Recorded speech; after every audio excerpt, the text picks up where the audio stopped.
I've been talking with Kris Bjorson for years about setting up a tour of a big modern retail warehouse.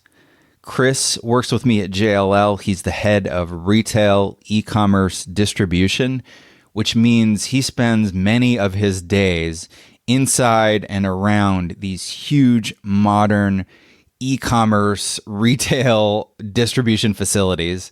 Here in Indiana, where I live, I drive by these all the time. I've always wanted to go inside one and see what it's all about. And in September, we finally made that happen. Kris was driving through town from Chicago, where he lives. I met up with him. We put on steel-toed boots, which you have to wear for safety's sake, and we toured two facilities in the Indianapolis metro area. One was a Fortune 500 retailer, their distribution facility where they're sending goods to their many retail stores across the country. Another was an e-commerce distribution facility. And we go inside, and right away, the size is overwhelming. Like, I know the numbers. I know how big these buildings are. I know what they look like from the outside. But being inside them, they feel like they go on forever. There's like a serpentine maze of conveyor belts going everywhere.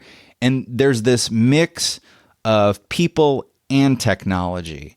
So there's certain elements that are very highly automated and you've got robots doing things.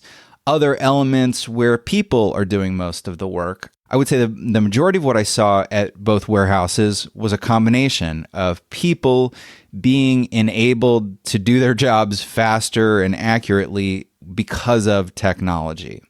So the tour was amazing, but I really never had a chance to recap what I saw with Kris and put it in the larger context of the retail scene today. So last month, Kris and I were both in New York for the ICSC conference, and we sat down and we talked about it. And I kind of got the take on how what we saw worked within the context of the greater national and global scene of modern retail warehousing. We talked about this shift towards more automation.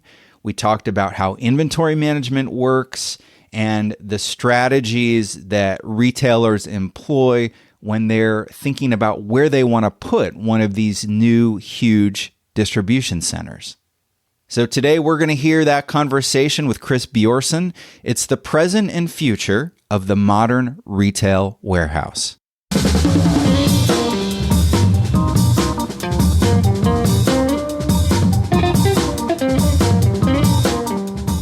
Live from New York, it's Where We Buy. That's right, you're listening to Where We Buy. It's the show where we talk with retail experts and we visit the places where we buy. My name is James Cook. I research retail and real estate for JLL.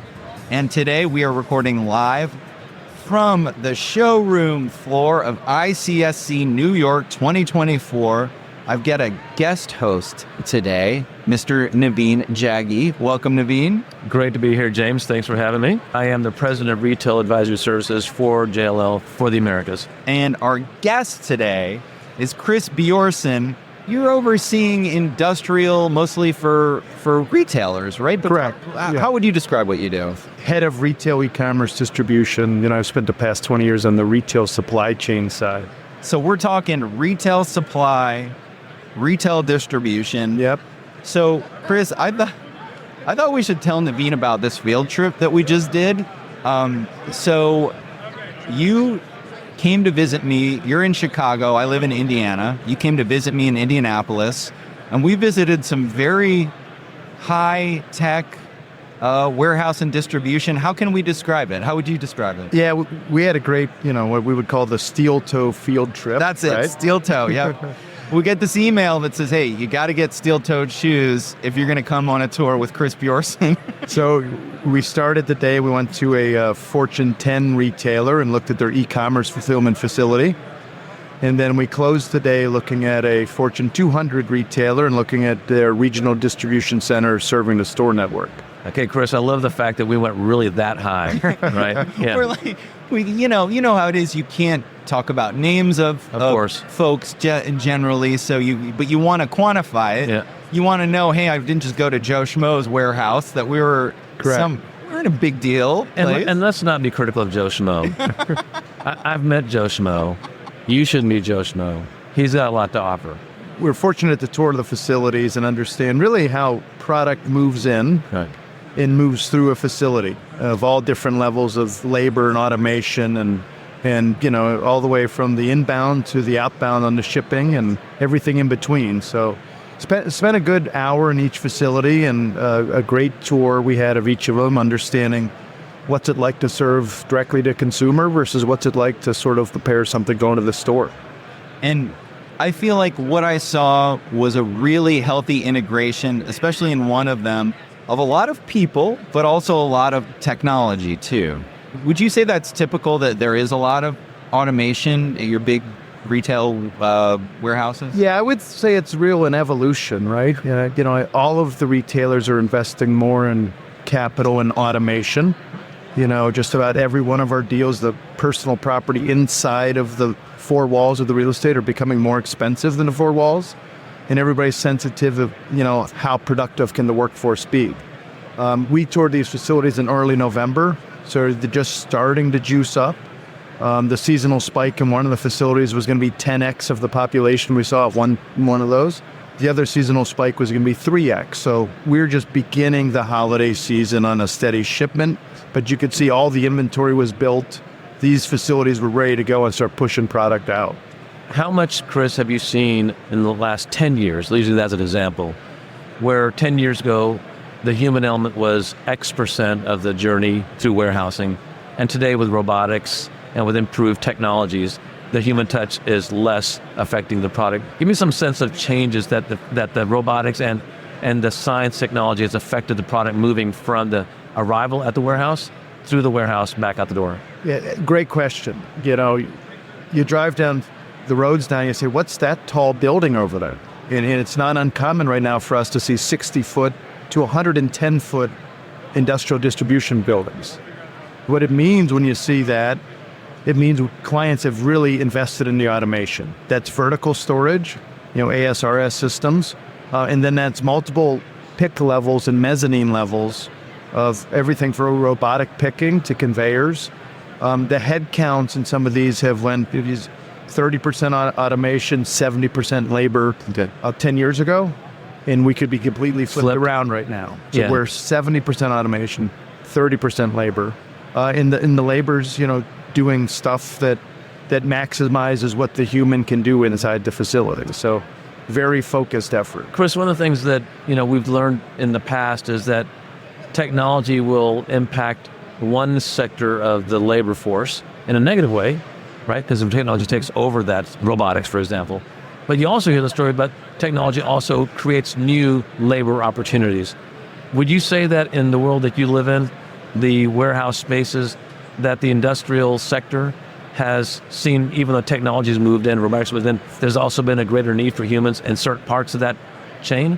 Correct. Certainly more skilled humans. Okay, so you think about mechanical skills, you just more skilled humans.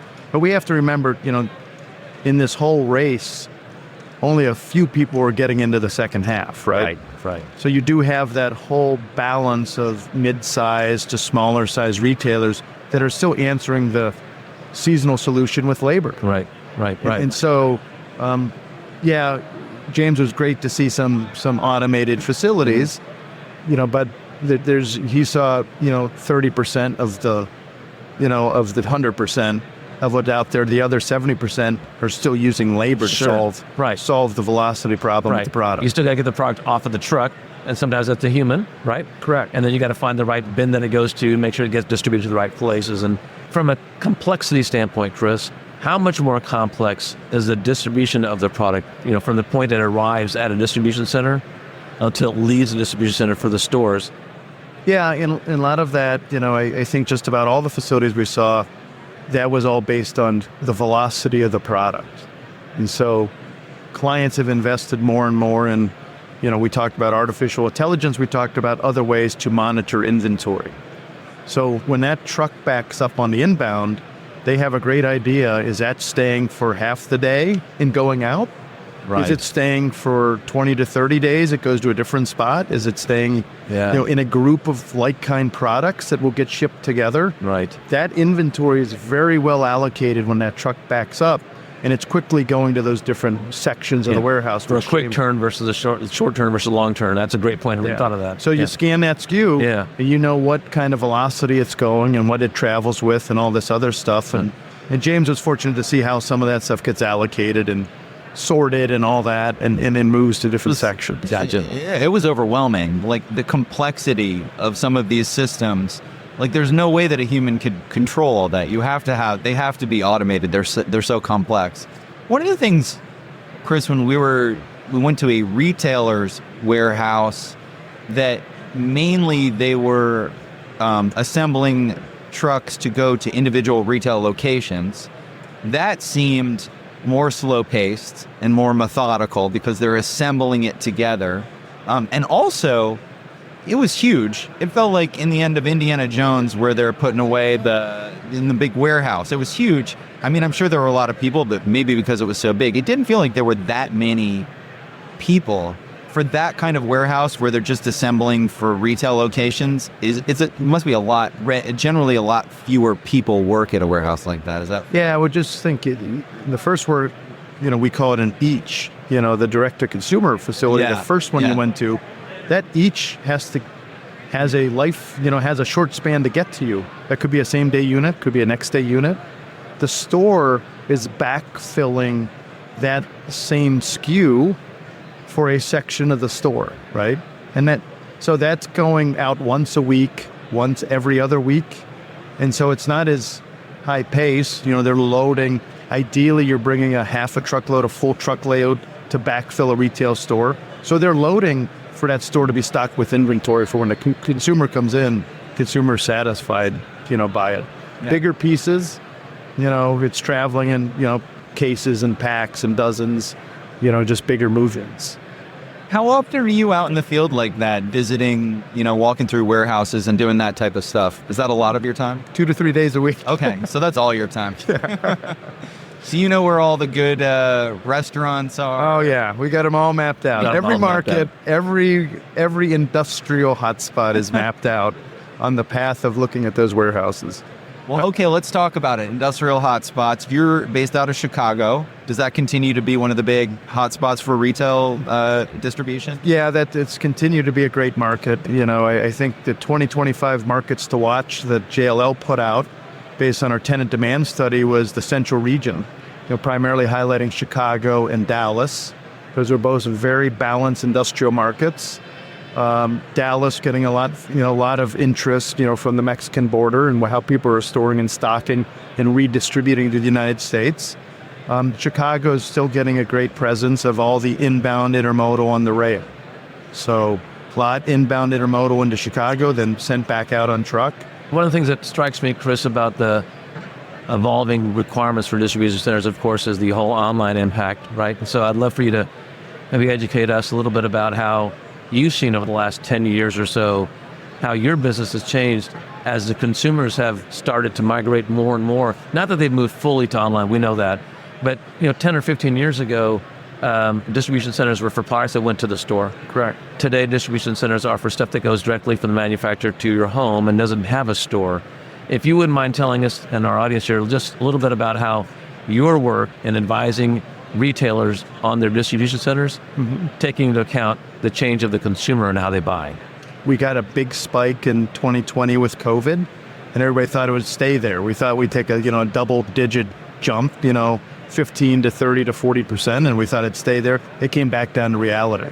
But now we're seeing, as more of us get comfortable ordering on our phone, we're seeing that evolution happen. So what does that do to the retailer? Retailer has to decide, where does that piece of inventory that James or Naveen wants, where should that be placed? And what's James' expectation for when I should get it? So that has two big prongs on that. Means how close do I have to put it to him based on his expectation. So a lot of our retailers back 10, 15 years ago started building their separate e-commerce network. Got it. They had a regional store network, and then you hear the large retailers say, I'm doing, and it was all the news, I'm building an e-commerce network, right? Many of them have now moved back into what they're calling an omni-channel facility. And they're defining omni-channel as both the store, that the store has capabilities to ship same day from the store, Okay. or entice you to come into the store to pick it up. Or they're also having omni-channel facilities where they're both serving the store and the customer. And to do that, they may have to put some more forward distribution centers in, some smaller distribution centers near, where that population density is. And then maybe carrying off of that, one of the things that we heard a lot about over the last 7, 8, 9 years was the store becoming a fulfillment location, right? Mm-hmm. And so tell me how, when you're talking to the retailers you work with and their strategy on having a distribution center within, say, 30 miles of a store, and how that store then is, as part of the design network, plays a role in the distribution. I mean, I'm sure you've had conversations with a retailer saying, look, we want to make sure our stores carry 10%, 15%, whatever the number is, and the distribution center will take care of the rest. Tell me how the conversation has evolved over the last 10 years. The evolution's been, really about the math, right? At first, people were forward placing inventory and taking a loss for it, right? Got it. So now we're getting really back into what's the profitability of that unit. Got it. And the intelligence level, and I'll put some AI statistics on that. The intelligence level is getting a lot higher on what's the profitability of that product. Got it. If you walk in and buy it versus me ship it to you, and what's the propensity for you to return it or not take it in either situation. So the math is getting way better to understand what's the profitability to really make on that product. Because you as a customer are starting to get more predictable. Right. The customers are starting to decide, at least in my household, what are we buying online? What are we not buying online? If we buy it online, are we satisfied with a 2 to 5 day delivery? Mm-hmm. Some units were just saying, we don't really need it till next week. Right? Other things said, no, I'm at a party this afternoon or tonight, and I need it this afternoon. So we're getting more predictable as consumers, which is really helping the retail supply chain. So the power of AI in terms of predictability. Yeah. Yep.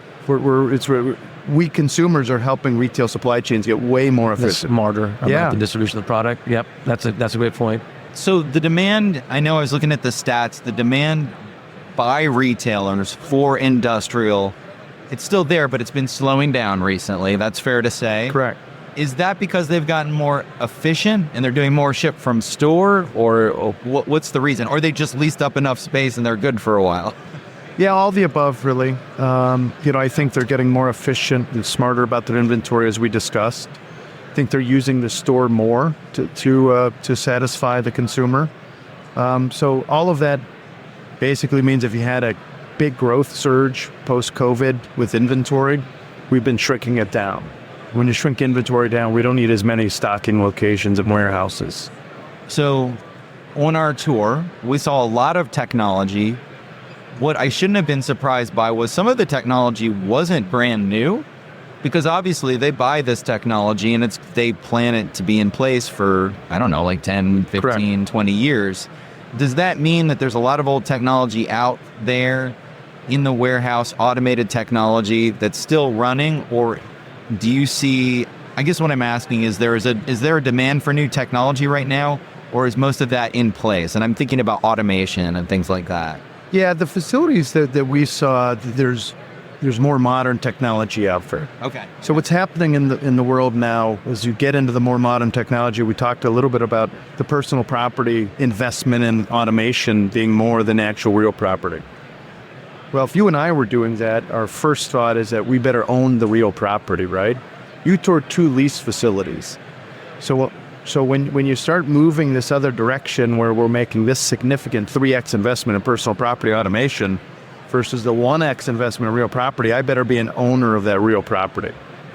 And so you're seeing a more of a trend than we've seen in the past 10 years right now. Interest rates aren't helping either. Higher rent constant interest rates aren't helping.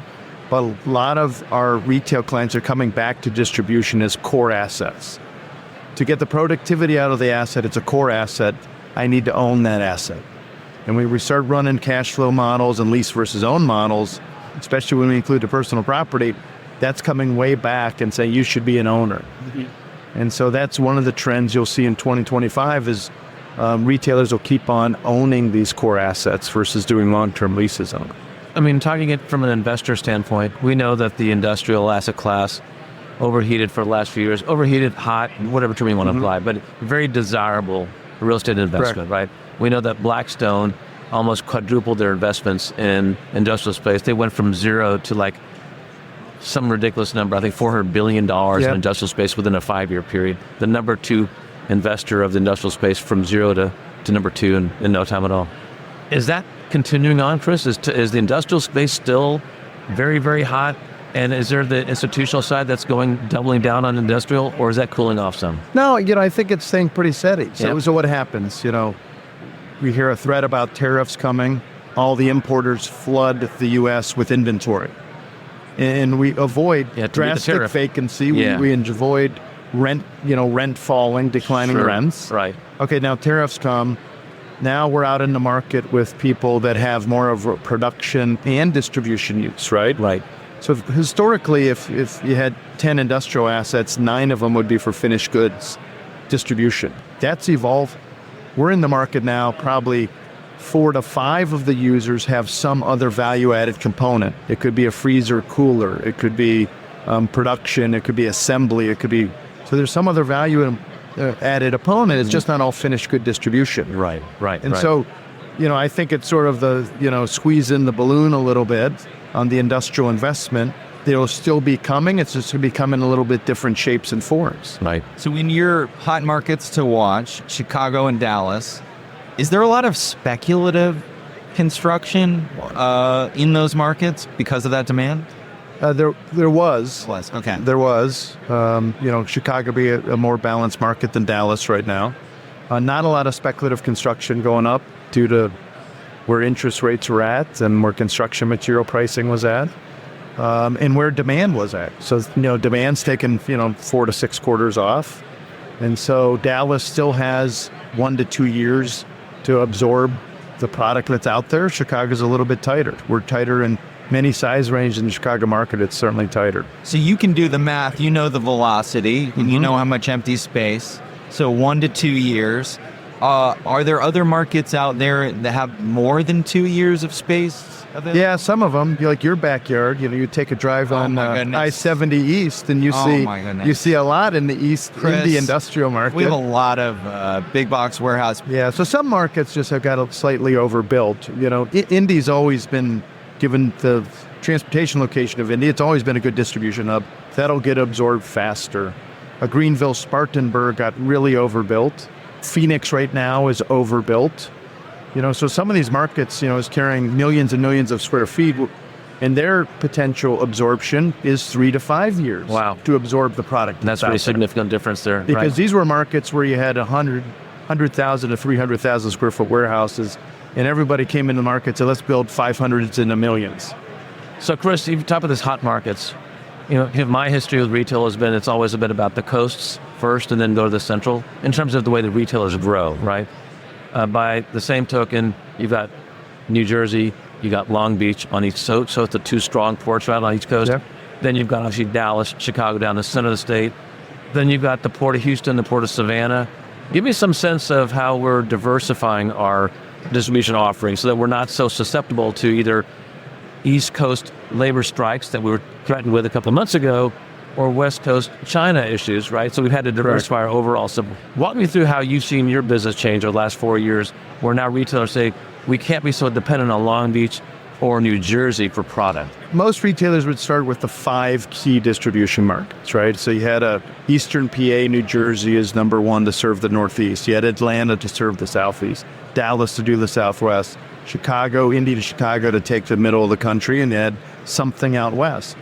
Inland Empire was the most relevant one. Even pre-COVID, our retail supply chain clients were starting to diversify. Mm-hmm. Now, they might have been sourcing, to your point, from the same region of the world, but they were starting to say, let's move a little away from LA Long Beach due to the strike in the early 2000s. Right. And then they started shifting that to Houston and Savannah. So now most supply chains are pretty well diversified. Retail supply chains are diversified from a sourcing standpoint, where they're getting product. Right. And the inbound ports to the U.S. And so it's a very balanced, we have a lot of balance in the supply chain networks now for all the retailers at these shows. A lot of talk for the last 4 or 5 years about onshoring, right? We learned a lot about pandemic being too dependent on China. A lot of retailers I've spoken with have moved a lot of their manufacturing and sourcing to either Southeast Asia or obviously Mexico, South America. From your perspective, talking to clients, talking to some of the biggest Fortune 500 clients you talk to, tell me about how they're thinking about ensuring that they don't have disruption by being dependent on goods from Asia by onshoring. What's the onshoring impact to you?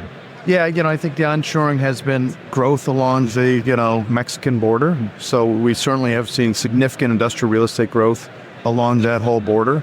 Has been growth. We think about onshoring as nearshoring.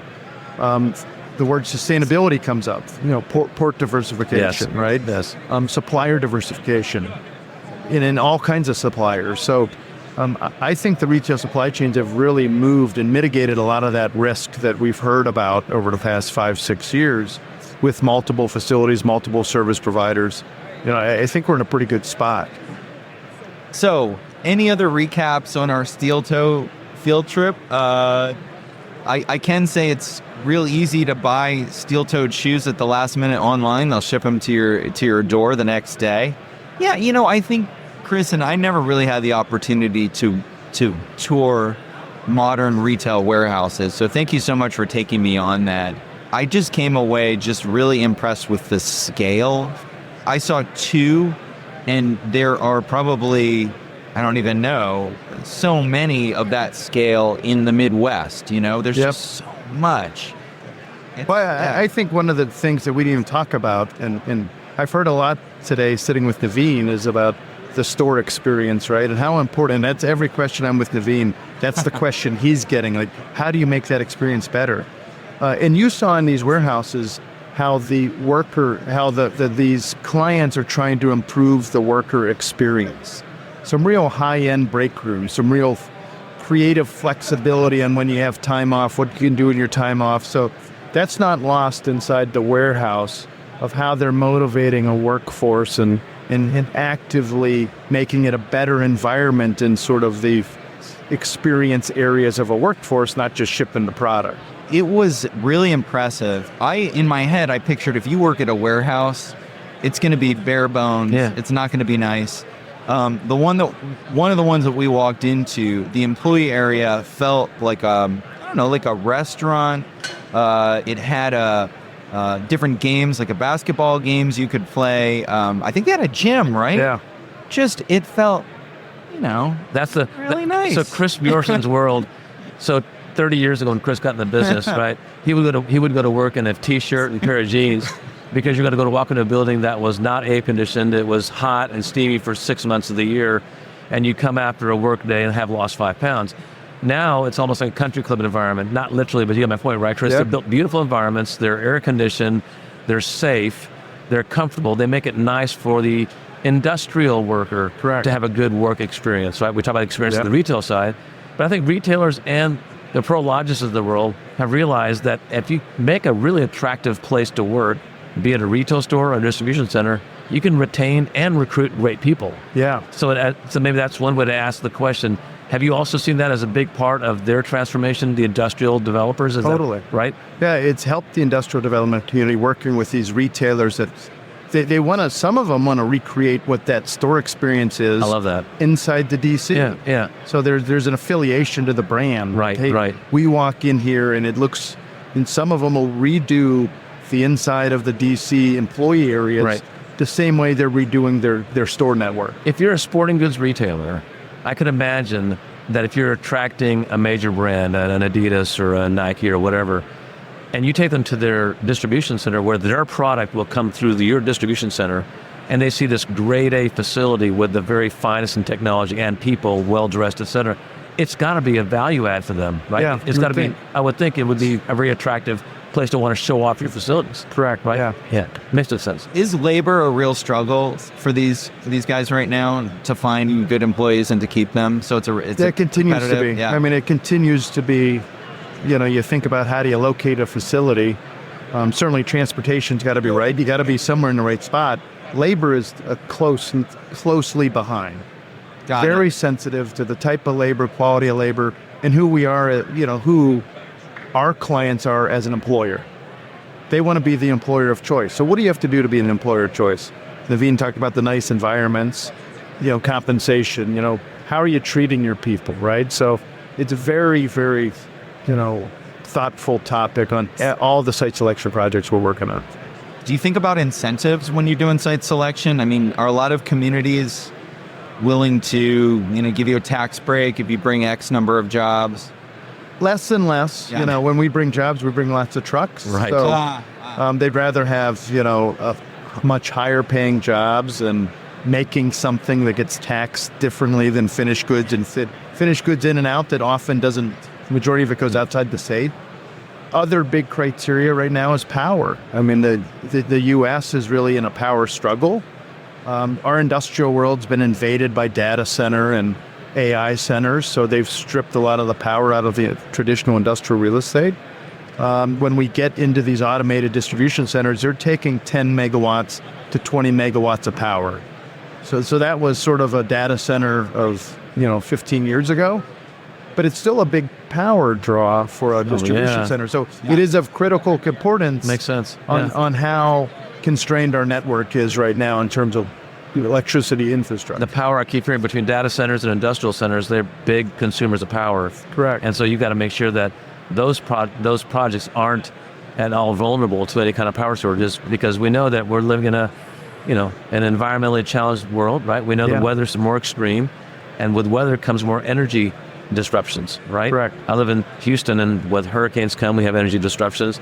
We can't have those happen to the distribution centers. They're the lifeline of our product getting to our stores, right? Correct. Grocery stores being one of the biggest users of distribution centers, Yep. right? And I've seen, H-E-B in Texas do an amazing job of ensuring that their consumers get fresh produce even when we have hurricanes. So I host another podcast, JLL Trends and Insights. We just did an episode with a company that's building small nuclear reactors. You Wow. can put for one building that will generate all the electricity for that one building. Have you heard of this at all? I have heard of it. Yeah. It's pretty incrable. Oh my gosh. And needed. I'm And having a needed. hard time taking the term small nuclear reactor together. Like that my only image of nuclear reactor is 3 Mile Island. And by the way, that was massive. That's what I said. And I grew up in Harrisburg, Pennsylvania, where that is. Yeah. And so I was a little young when that happened, but I was there. Right. And he's like, that's what they have to fight. He said, Image. because it's very safe, it's very clean. It's a much more clean energy than like coal or, other stuff. But anyway, that's another podcast. Kris, Naveen, thank you so much for joining me. This has been an awesome conversation, and our show just blew by.